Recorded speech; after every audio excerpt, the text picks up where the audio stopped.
Hey, it's Hump Day Wednesday, and welcome back to Personal Finance Daily. Did you know that this week is Sleep Awareness Week? I'm so sleep deprived that it took me until Wednesday to even notice.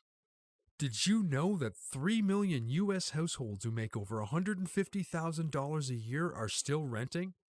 That actually seems a little low to me given the raging debate in the personal finance community. We'll cover this and both sides of the argument further along in this video.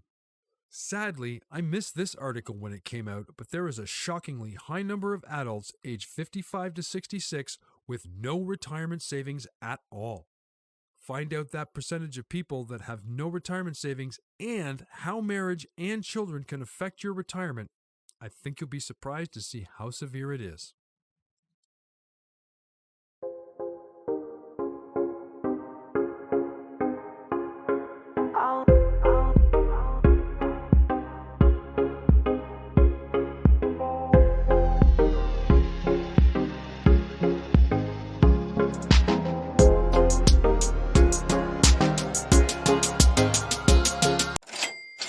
Did you know that 65% of Americans who are dissatisfied with their sleep also experience mild or greater levels of depressive symptoms? People with difficulties falling or staying asleep just 2 nights a week have higher levels of depressive symptoms than those without sleep difficulties.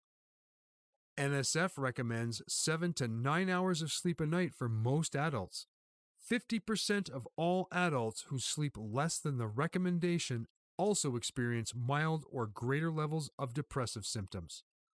Over 90% of Americans who engage in high levels of healthy sleep behaviors, like the NSF's Best Sleep Self framework, have no significant depressive symptoms.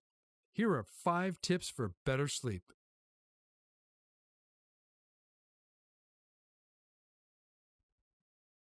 The Wall Street Journal says that 3 million U.S. households who make over $150,000 a year are still renting.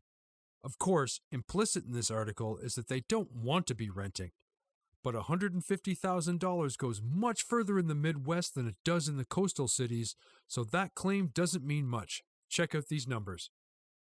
The number of renter households making $150,000 or more a year rose by 87% between 2016 and 2021 to more than 3 million, according to 5-year estimates from the U.S. Census Bureau.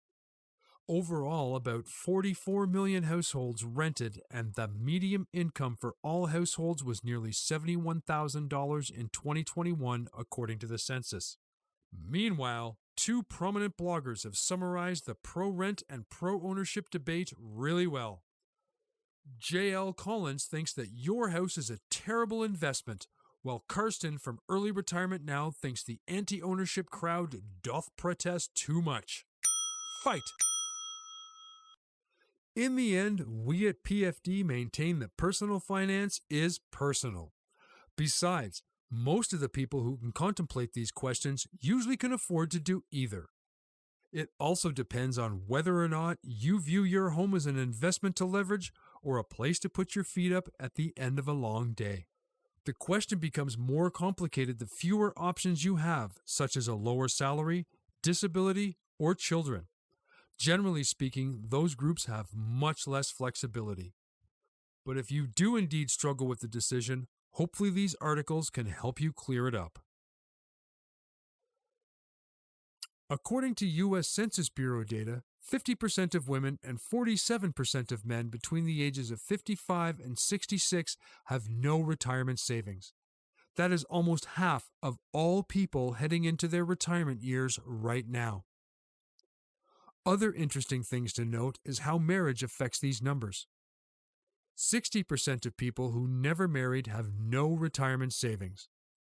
Of people who were married once in their lives, 35% have no retirement savings. And 40% of people who were married more than once have no retirement savings. There's a lot more information on retirement savings, marriage, and children at the link to the U.S. Census Bureau. What do you think? Is this an untenable situation, and do you think younger generations will do better or worse than the Gen Xers heading into retirement? And are you on track with your retirement savings? Let us know in the comments below. That's it for today. Join us tomorrow for another edition of Personal Finance Daily.